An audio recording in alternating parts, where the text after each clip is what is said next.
Hello नमस्कार दोस्तों, 12 teacher अड्डा में आपका स्वागत है। बिहार शिक्षक भर्ती 3.0 का जो एग्जाम होने वाला, उसी के चलते हमने एक सीरीज स्टार्ट करी थी जिसमें हम आपको चैप्टर वाइज और क्लास वाइज सोल्यूशन करा रहे थे। जिसमें हमने विज्ञान विषय को सेलेक्ट किया था, वो भी क्लास 8th की। ठीक है, तो क्लास 8th के 3 चैप्टर हमने करा दिए हैं विज्ञान विषय के। आज हमारा जो चैप्टर है वो चौथा चैप्टर है।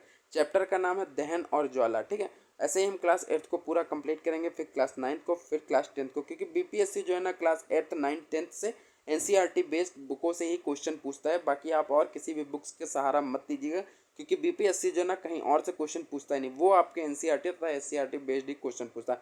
अगर आप आखिरी समय में तैयारी कर रहे हैं तो मैं तो यही प्रेफरेंस करूंगा कि आप जो है ना केवल एनसीईआरटी तथा एससीईआरटी बेस्ड ही किताबों को पढ़ें। ठीक है, उसी के चलते हमने ये सीरीज स्टार्ट करी थी। ठीक है, आज हमारा चौथा चैप्टर है, आइए बात करते हैं उसकी हम लोग। हमारे चैप्टर का नाम है दहन और ज्वाला। ठीक है, तो सबसे पहले इसमें दो टॉपिक दिए गए हैं, जैसे कि पहला एक दहन दिया गया, ज्वाला। पहले तो हम लोग इन्हीं को समझ लेते हैं, दहन क्या होता है, ज्वाला क्या होता है। ठीक है, देखते हैं हम लोग दहन और ज्वाला क्या होता है। नीचे देखते हैं, आते हैं।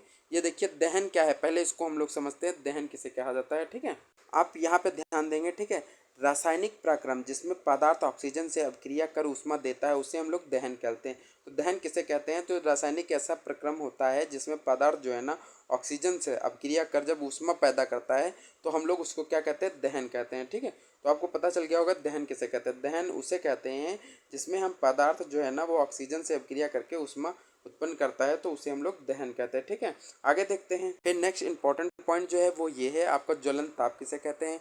ठीक है, तो ज्वलन ताप किसे कहते हैं, वह न्यूनतम ताप जिस पर कोई पदार्थ जलने लगता है उसको हम लोग ज्वलन ताप कहते हैं।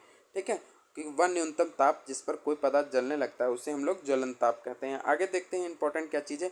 फिर देखिए नीचे आपको दिया गया माचिस के इतिहास। ठीक है, ये देखिए आपको दिख रहा होगा माचिस कहते हैं।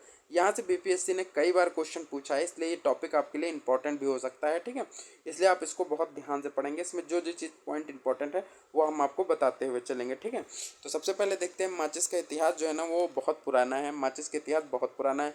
5000 से अधिक वर्ष पूर्व प्राचीन मिस्र में गंधक में डुबोए गए चीड़ की लकड़ी के छोटे टुकड़े माचिस की तरह उपयोग किए जाते थे।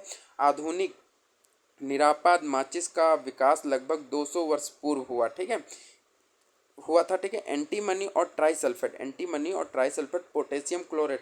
ठीक है, ये दो नाम याद रखेंगे, एंटीमनी ट्राइसल्फेट और पोटेशियम क्लोरेट और श्वेत फास्फोरस का मिश्रण कुछ गोंद और स्टार्च के साथ मिलाकर उचित लकड़ी में बनी माचिस की तीली के सिरे पर लगाया जाता था। ठीक है, आपको दिख रहा होगा, उचित माचिस के सिरे पर लगाया जाता था। फिर आगे देखते हैं हम लोग, लगाया जाता था। जब इसे किसी खुरदरी सतह पर रगड़ा जाता था तो घर्षण से के कारण ऊष्मा के कारण जो है ना श्वेत फास्फोरस प्रज्वलित होता था।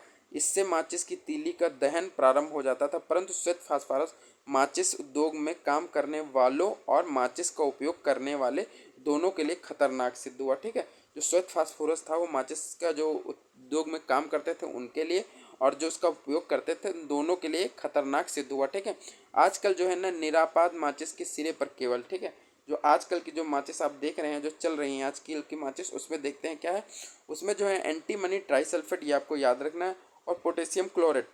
अगर आपसे क्वेश्चन पूछता है कि माचिस के जो सिरे होते हैं उस पर क्या लगा होता है, तो उस पर लगा होता है एंटीमनी ट्राइसल्फेट और पोटेशियम क्लोरेट लगा रहता है। रगड़ने वाली सतह पर चूड़ित कांच, और जो रगड़ने वाली सतह आपको माचिस के साइड में दिख रहे होगी, जो रगड़ने वाली सतह होती है उसमें जो है ना चूड़ित कांच और थोड़ा सा लाल फास्फोरस लगा रहता है। ठीक है, जो कम खतरनाक होता है। जब माचिस की तीली को खुरदरी सतह पर रगड़ा जाता है तो कुछ लाल फास्फोरस श्वेत फास्फोरस में परिवर्तित हो जाता है, और यह तुरंत माचिस की तीली के सिरे पर लगे पोटेशियम, ठीक है, माचिस की तीली पर लगे पोटेशियम, ये पोटेशियम से अभिक्रिया कर पर्याप्त ऊष्मा उत्पन्न करता है, जिससे एंटीमनी ट्राइसल्फेट का दहन प्रारंभ हो जाता है। ठीक है, तो अगर आपसे क्वेश्चन, मैंने बता दिया ये माचिस का पूरा इतिहास है। अगर आपसे क्वेश्चन पूछता है कि माचिस के सिरे पर आपका कौन कौन से पदार्थ लगे होते हैं, तो आपको पता होना चाहिए। तो माचिस के सिरे पर एंटीमनी ट्राइसल्फेट लगा होता है और पोटेशियम क्लोराइड लगा होता है। ठीक है, क्या लगा होता है, पोटेशियम क्लोराइड लगा होता है। ठीक है, और जो उसमें रगड़ने वाला होता है वहाँ पे क्या लगा होता है, रगड़ने वाले पे हल्का सा लाल फास्फोरस लगा होता है और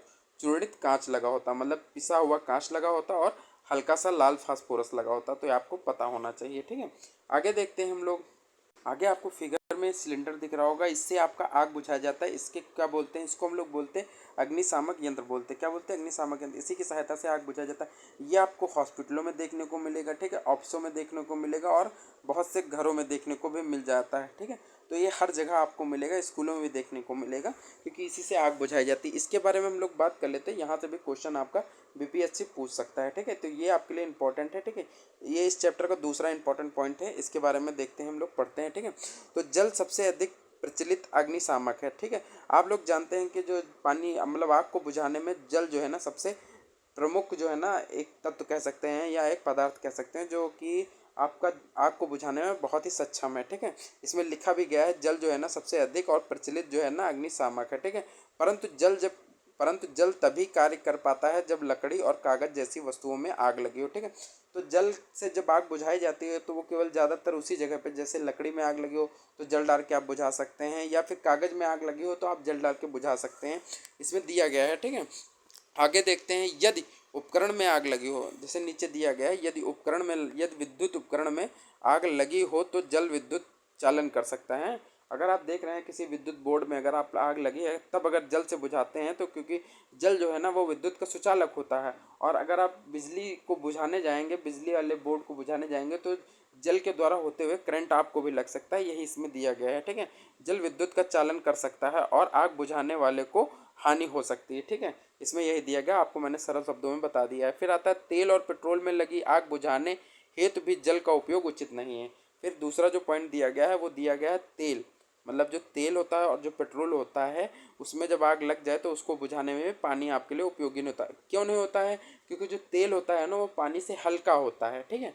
तेल जो होता है पानी से हल्का होता है, अगर हम पानी से बुझाने जाएंगे तो पानी नीचे चला जाएगा और तेल उसकी सतह पे आ जाएगा और ऊपर से जलने लगेगा, इस वजह से आग उसमें भी नहीं बुझ पाएगी, ठीक है। ये दो पॉइंट आपको दिए गए हैं, ये आपको याद रखना है। अगर आपसे पूछता है कि तेल हल्का होता है कि पानी, तो आपको पता होना चाहिए कि तेल हल्का होता है, वो पानी की सतह पर रहता है। जब तेल से भारी होता है, अब नीचे देखिए क्या दिया गया है, उपयोग उचित नहीं है। क्या आपको याद है कि जब तेल से भारी होता है अतः यह तेल के नीचे चला जाता है तो तेल ऊपर जलता रहता है, और विद्युत उपकरण और पेट्रोल जैसे ज्वलनशील पदार्थों में आग आग मतलब लगी आग के लिए कार्बन डाइऑक्साइड सबसे अच्छा अग्निशामक है, ठीक है। तो नीचे दिया गया है आपको कि जो आग बुझाने के लिए सबसे मतलब तेल और पेट्रोल में अगर आप आग लगे हो या विद्युत उपकरणों में आपकी आग लगी हो तो सबसे अच्छा जो आग बुझाने का वो है, वो क्या है, वो आपका कार्बन डाइऑक्साइड है, सबसे अच्छा अग्निशामक के रूप में माना जाता है। तो अगर आपसे परीक्षा में क्वेश्चन पूछता है कि अगर विद्युत बोर्ड में आग लग गया है या किसी मोटर बाइक में या पेट्रोल में आग लग गई है तो आप उसको किसके द्वारा बुझा सकते हैं, आपको ऑप्शन दे देगा, हाइड्रोजन दे देगा, ऑक्सीजन दे देगा, कार्बन डाइऑक्साइड दे देगा, तो आपको पता होना चाहिए। तो जो ज्वलनशील पेट्रोल जैसे पदार्थ हैं और विद्युत उपकरण हैं, ऐसे में जब आग लगे तो आपको कार्बन डाइऑक्साइड जो है ना उसका उपयोग करना चाहिए, उससे आग बुझाना बहुत ही आसानी से और बुझ भी जाती है, और इससे आपका कोई नुकसान भी नहीं होता, और ये सबसे अच्छा अग्निशामक है, ठीक है। ऑक्सीजन से भरी होने के कारण CO2 आग को एक कंबल की तरह लपेट लेती है, ठीक है। ऑक्सीजन से भरी होने के कारण, ठीक है, ऑक्सीजन से भरी होने के कारण जो CO2 है ना वो आग को कंबल की तरह लपेट लेती है, इससे ईंधन और ऑक्सीजन के बीच संपर्क टूट जाता है, ठीक है। अतः आग पर नियंत्रण हो जाता है। CO2 के अतिरिक्त लाभ यह भी है कि सामान्यतः यह विद्युत उपकरणों को कोई हानि नहीं पहुंचाता है। अच्छा, जो कार्बन डाइऑक्साइड है इससे जब आप आग बुझाते हैं तो जो विद्युत बोर्ड वगैरह होते हैं तो उनको कोई नुकसान भी नहीं होता, और ईजिली जो है ना आपकी वो आग बुझ जाती है, ठीक है। फिर आगे देखते हैं हम लोग क्या दिया गया, आगे दिया गया कार्बन डाइऑक्साइड की आपूर्ति कहाँ से मिलती है, उच्च दाब पर या द्रव के रूप में सिलेंडरों में भरी जा सकती है। एलपीजी किस रूप में सिलेंडरों में रखी जाती है, सिलेंडर से छोड़े जाने वाले CO2 बहुत अधिक फैलती हैं और ठंडी हो जाती हैं, अतः यह न केवल आग के चारों ओर घेर लेती है बल्कि ईंधन के ताप को नीचे भी ले आती है, इसलिए यह अति उत्तम अग्निशामक है। CO2 प्राप्त करने का यह एक दूसरा तरीका सोडियम बाइकार्बोनेट तथा पोटेशियम बाइकार्बोनेट जैसे रसायनों के पाउडर को भारी मात्रा में छिड़काव, ठीक है, क्या है, भारी मात्रा में छिड़काव है। आग के निकट इन पदार्थों से बहुत सी कार्बन डाइऑक्साइड गैस निकलती हैं जो आग बुझा देती हैं, ठीक है। तो आप देख रहे हैं कि आग बुझाने में सबसे ज़्यादा अग्निशामक का प्रयोग किया जाता है, वो कौन सा सबसे बेस्ट है, वो है आपका CO2, ठीक है। बाकी आप पानी से भी आग बुझा सकते हैं, लेकिन पानी का उपयोग आप ज़्यादातर आग लकड़ी में लगी हो तो करिए, और अगर कागज़ में लगी हो तो करिए। बाकी अगर विद्युत बोर्ड वगैरह में लगी हो या पेट्रोल वगैरह से आग लगी हो तो उसको बुझाने की कोशिश आप पानी से मत करिए, वहाँ पे आप अग्निशामक का यंत्र का प्रयोग करिए जिसमें CO2 भरी रहती है, ठीक है। तो ये आपके लिए इंपॉर्टेंट पॉइंट है, ये आप लोग याद रखेंगे, परीक्षा में क्वेश्चन बन सकता है। आगे देखते हैं हम लोग। फिर एक आता है पॉइंट हमारे पास, दहन के प्रकार पूछता है, ठीक है। तो दहन के 3 प्रकार होते हैं, ये आपको पता होना चाहिए। इसमें दिया नहीं गया है, ठीक है, आपको नाम वाइज कैटेगरी वाइज डिवाइड नहीं किया गया, लेकिन तीनों आपको मैटर दिए गए हैं, ठीक है। तो जो दहन के प्रकार होते हैं, पहला होता है तीव्र दहन, मतलब जो तेजी से जलता है, और दूसरा होता है स्वतः दहन, ठीक है, स्वतः दहन, और जो तीसरा जो होता है वो आपका क्या होता है, वो आपका होता है विस्फोटक, ठीक है। ये आपको तीन दिख रहे होंगे, दहन के तीन प्रकार होते हैं। तो बात कर लेते हैं सबसे पहले जो तीव्र दहन होता है वो क्या होता है। जो तीव्र दहन होता है उसके बारे में जानते हैं। आपने देखा होगा जब गैस तेजी से जलने लगती है तथा ऊष्मा और प्रकाश उत्पन्न करती है, तो इस प्रकार के दहन को हम लोग तीव्र दहन कहलाते हैं, ठीक है। जब आपने इसमें आपने जब देखा होगा गैस जो है ना, स्टोव की घुंडी घुमाकर गैस जब चालू कर देते, आपने घरों में देखा होगा जो गैस चूल्हा है, जब उसको आप जलाते हैं और तुरंत आप माचिस लगाएंगे, बहुत जल्दी वो जल जाती है। तो ऐसे जो जलना होता है उसको हम लोग तीव्र दहन कहते हैं। फिर ठीक है, तीव्र दहन के बाद स्वतः दहन आता है। स्वतः दहन में आपने देखा होगा एक फास्फोरस होता है, जिसको जो हम लोग है ना मिट्टी के तेल के अंदर रखते हैं, ठीक है। और ये ऐसा है ना कि रूम में अगर रखेंगे तो ये तुरंत अपने आप स्वतः ही आग पकड़ लेता है, ठीक है। जैसे इसमें दिया गया है फास्फोरस जैसे कुछ पदार्थ जो कमरे के ताप पर ही वायु में जल उठते हैं, ठीक है। इस प्रकार के दहन जिसमें पदार्थ बिना किसी प्रत्यक्ष कारण के अचानक लपटों के साथ जल उठता है, उसे हम लोग स्वतः दहन कहते हैं। जो स्वयं से जल जाए उसको हम लोग स्वतः दहन भी कहते हैं, ठीक है। ये आपको पता होना चाहिए। फिर आगे बात करते हैं, फिर आगे आता है विस्फोटक। विस्फोटक क्या चीज़ होता है इसको हम लोग देखते हैं। हम त्योहारों में अक्सर आतिशबाजी करते हैं। जब पटाखों को जलाते हैं तो आकस्मिक अभिक्रिया होने से ऊष्मा, प्रकाश और ध्वनि पैदा होती है। अभिक्रिया में बनी गैस बड़ी मात्रा में निकलती है। इस प्रकार अभिक्रिया जो है ना विस्फोटक कहलाती है, और पटाखे पर दाब डालने पर विस्फोट हो जाता है, ठीक है। तो आपको तीनों मैंने पॉइंट पढ़ा दिए जो कि आपके लिए इंपॉर्टेंट है, ठीक है।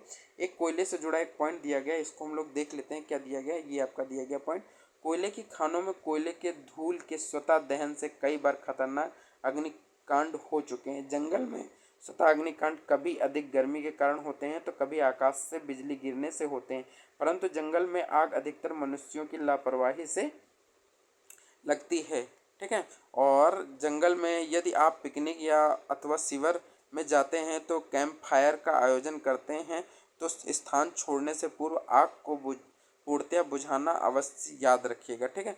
जैसे कि इसमें दिया गया है एक आप लोगों की जानकारी के लिए कि अगर आप कभी कैंपियन करने जाते हैं या कहीं जंगलों में घूमने जाते हैं, तो आप वहाँ पे अगर खाना वाना पकाते हैं, साधारण शब्दों में हम कह सकते हैं खाना वाना पकाते हैं, तो वहाँ से निकलने से पहले आपको वहाँ की जो आग है उसको पूर्णतया अच्छे तरीके से बुझा के ही निकलना चाहिए। यही पॉइंट आपका इसमें दिया गया है, ठीक है। आगे देखते हैं हम लोग, कुछ पॉइंट दिए गए हैं इस चैप्टर में जो कि बहुत ही महत्वपूर्ण है, इनको हम जान लेते हैं, ठीक है। पहला जो पॉइंट दिया गया है, जो पदार्थ वायु में जलते हैं उन्हें दाह्य कहलाते हैं। क्या कहलाते हैं? जो दाह्य कहलाते हैं। जो पदार्थ वायु में जलते हैं उनको दाह्य कहलाते हैं। दूसरा पॉइंट जो दिया गया है वो दिया गया दहन के लिए ऑक्सीजन आवश्यक होती है। अगर आपसे पूछा जाए कि दहन के लिए निम्नलिखित में से कौन सी गैस आवश्यक होती है, आपको दे दिया हाइड्रोजन, ऑक्सीजन तथा कार्बन डाइऑक्साइड, तो आपको पता होना चाहिए दहन के लिए जो जो ऑक्सीजन आपकी ऑक्सीजन की आवश्यकता होती है, ठीक है। किसकी आवश्यकता होती है? ऑक्सीजन की। ये पॉइंट भी आपके लिए इंपॉर्टेंट है। तीसरा पॉइंट देखते हैं। तीसरा पॉइंट हमारे पास, दहन के प्रक्रम में ऊष्मा और प्रकाश उत्पन्न होती है। जब दहन होता है तो आपका ऊष्मा और प्रकाश दोनों उत्पन्न होता है, ठीक है।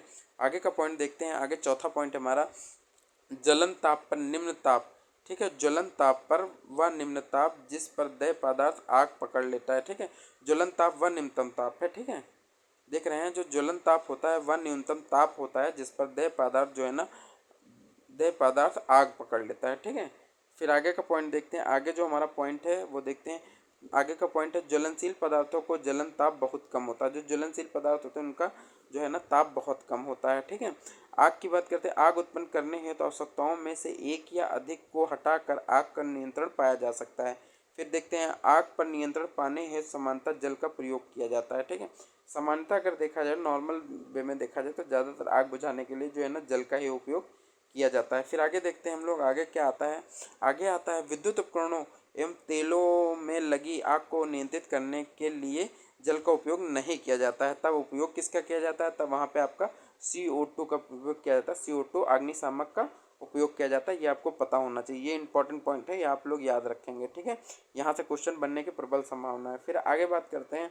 आगे आता है दहन के प्रकार। दहन के कौन कौन से? एक तीव्र दहन होता है जो मैंने आपको पढ़ा दिया था, जैसे गैस चूल्हा आप जिस पे खाना पकाते हैं उसमें तीव्र दहन होता है। स्वतः दहन क्या होता है? स्वतः दहन में फास्फोरस आता है जो आपका रूम टेम्परेचर पर ही जलने लगता है। और विस्फोटक के अंतर्गत आता है जो दिवाली में आप लोग जो पटाखे फोड़ते हैं उन्हीं को हम लोग विस्फोटक के रूप में देख सकते हैं। ठीक है, फिर आगे देखते हैं ज्वाला के 3 भिन्न क्षेत्र होते हैं। ठीक है, कौन कौन से? अदीप क्षेत्र होता है, दीप क्षेत्र होता है और ज्योतिहीन क्षेत्र होता है। ठीक है, अब नाम याद रखेंगे बस, यहीं से आपको क्वेश्चन मिल जाएगा। ठीक है, फिर आगे देखते हैं, आगे का पॉइंट है हमारे पास, आदर्श ईंधन जो है ना सस्ता और आसानी से उपलब्ध होता है, आसानी से जलने वाला और आसानी से वहन योग्य होता है। ठीक है, जो आदर्श ईंधन होता है वो आसानी से उपलब्ध होता है और आसानी से जलने वाला भी होता है और आसानी से वहन योग्य भी होता है। इसका ऊष्मीयमान उच्च होता है। ठीक है, यह ऐसी गैसों का अवशेष नहीं छोड़ता है जो पर्यावरण को प्रदूषित करता है। अच्छा, जो आदर्श ईंधन होता है वो कोई इस प्रकार कोई ऐसी गैस नहीं छोड़ता है जिससे पर्यावरण को नुकसान हो। ठीक है, तो आप लोग याद रखेंगे आदर्श ईंधन जो होता है वो बहुत ही अच्छा ईंधन होता है और आसानी से उपलब्ध होता है और किसी प्रकार की गैस को नहीं छोड़ता जिससे कि पर्यावरण को नुकसान पहुंचे। ठीक है, आगे देखते हैं हम लोग, आगे हमारा पॉइंट आता है ईंधन की दक्षता। ठीक है, ईंधन की दक्षता और मूल परस्पर भिन्न हो सकते हैं। ठीक है, ईंधन की दक्षता और मूल जो है ना परस्पर भिन्न हो सकते हैं। फिर आगे नेक्स्ट देखते हैं, ईंधन दक्षता को उसमें मान द्वारा प्रदर्शित किया जाता है जिसका मात्रक किलो जूल प्रति किलोग्राम होता है। ठीक है, तो ईंधन की जो दक्षता का उसमें मान है उसको कैसे प्रदर्शित किया जाता है? तो उसमें मान को जो प्रदर्शित किया जाता है वो किलो जूल प्रति किलोग्राम में प्रदर्शित किया जाता है। ये आपके लिए इंपॉर्टेंट पॉइंट है, इसको याद रखेंगे। फिर आगे देखते हैं वायु, फिर आता है आगे, वायु में बिना जले कार्बन कण खतरनाक प्रदूषक होते हैं और श्वसन कष्टों को उत्पन्न करते हैं। ठीक है, वायु में जो बिना जले कार्बन कण होते हैं, जैसे आपने देखा होगा गाड़ी जब चलती है तो देखा बहुत धुआं करती है, तो जो बहुत धुआं करती है जो कण होते हैं ये आपके लिए श्वसन मतलब सांस लेने में बहुत कष्ट को उत्पन्न करते हैं। ठीक है, तो इनको हम लोग आधा जला या कम मतलब अर्ध जला हुआ धुआं, या इसमें कह सकते हैं जो आधा जला हुआ गाड़ियों से धुआं निकलता उस पर कार्बन मोनो ऑक्साइड की मात्रा बहुत ज़्यादा रहती है जो हमारे लिए बहुत नुकसानदेह और श्वसन कष्टों को उत्पन्न कर सकती है, यही कहने का मतलब है। फिर आगे का पॉइंट देखते हैं, ईंधन को अपूर्ण दहन से विषैली कार्बन मोनोऑक्साइड बनती है। ठीक है, ये देखिए वही पॉइंट दिया गया है कि जब ईंधन जो है ना अपूर्ण, मतलब अपूर्ण का मतलब है जब पूरी तरह नहीं जलता है, जब कोई ईंधन पूरी तरह नहीं जलता तो विषैली गैस कार्बन मोनोऑक्साइड गैस बनती है। ठीक है, आगे बात करते हैं, आगे हमारे पास क्या आता है, आगे हमारे पॉइंट आता है, वायु में कार्बन डाइऑक्साइड की बढ़ी हुई मात्रा को विश्व उष्णन का कारण बताया जाता है। ठीक है, फिर देखते हैं नेक्स्ट पॉइंट क्या, कोयला डीजल पेट्रोल के दहन से उत्पन्न सल्फर और नाइट्रोजन के ऑक्साइड तथा अम्ल वर्षा उत्पन्न करते हैं। ठीक है, तो दिया गया कोयला डीजल पेट्रोल के दहन से जब उत्पन्न सल्फर होता है और जो नाइट्रोजन के ऑक्साइड होते हैं उन्हीं की वजह से जो है ना अम्ल वर्षा जो है ना उत्पन्न होती है जो फसलों और भवनों के मृदा के लिए हानिकारक होती है। जो अम्लीय वर्षा होती है वो फसलों और भवनों और मृदा के लिए हानिकारक होती है। ये क्यों उत्पन्न होती है? ये कोयले और डीजल और पेट्रोल के दहन से जो है ना वो आपकी जो है ना अम्लीय वर्षा उत्पन्न होने का प्रमुख कारण है। ठीक है, आगे बात करते हैं हम लोग। तो गाइस आज के चैप्टर में इतना ही महत्वपूर्ण चीज थी जो मैंने आपको पढ़ा दी है। अगर आपको हमारी वीडियो अच्छी लगे, ठीक है, तो आप हमारे वीडियो को लाइक भी कर सकते हैं। ठीक है, और ये बहुत ही महत्वपूर्ण चैप्टर है। अब इसका हम क्लास कल 8th का हम 5 चैप्टर और 6 चैप्टर आपको प्रोवाइड करा देंगे जो आपकी परीक्षा की दृष्टि से बहुत ही महत्वपूर्ण है। ज़्यादा चैप्टर नहीं है आपके, हम इसको बहुत ही ईजिली कंप्लीट करा देंगे। ठीक है, आपको दिख रहा होगा पहला चैप्टर मैंने कंप्लीट करा दिया है, दूसरा चैप्टर भी आज मैंने कंप्लीट करा दिया है, तीसरा चैप्टर मैंने भी आपको कंप्लीट करा दिया कोयला और पेट्रोलियम, और चौथा चैप्टर दहन और ज्वाला भी आज कंप्लीट हो गया है। ठीक है, अब आपके पास कौन कौन से चैप्टर बचते हैं? एक चैप्टर आपका ये बचता है पौधे और जंतुओं का संरक्षण, और छठा चैप्टर जंतुओं में जनन बचता है, और फिर सातवां चैप्टर आपका होता है किशोरावस्था की ओर, और आपका आठवां चैप्टर बचा बल तथा दाब बचता है। ठीक है, और नवा चैप्टर क्या है? घर्षण है, फिर ध्वनि है, फिर आपका आता है 11वां चैप्टर जो आता है वो विद्युत धारा के रासायनिक प्रभाव और कुछ प्राकृतिक घटनाएं आती हैं। ठीक है, फिर 13वां चैप्टर आपका आता है प्रकाश। ठीक है, इसको हम लोग 3 से 4 दिनों में इसको पूरा खत्म कर लेंगे। उसके बाद क्लास 8 के बाद क्लास 9 की साइंस को लेके चलेंगे। ठीक है, ये हमारा टेलीग्राम ग्रुप का चैनल है। ठीक है, 12 बंके 2658 पे आप ज्वाइन कर सकते हैं। ठीक है, वहाँ से आपको हर क्लास की फ्री पीडीएफ प्रोवाइड करा दी जाएगी। ठीक है, और अगर आप हमारे चैनल पर नए हैं तो हमारे चैनल को सब्सक्राइब करें, और अगर आपको हमारी वीडियो अच्छी लगे तो लाइक करें। ठीक है, और कोशिश करें कि जहाँ पे भी अगर आपको कन्फ्यूज़न या कुछ ऐसा लगता है तो हमें प्लीज़ कमेंट बॉक्स में बताएं, हम आपके लिए बेहतर से बेहतर करने की कोशिश करेंगे। ओके, धन्यवाद।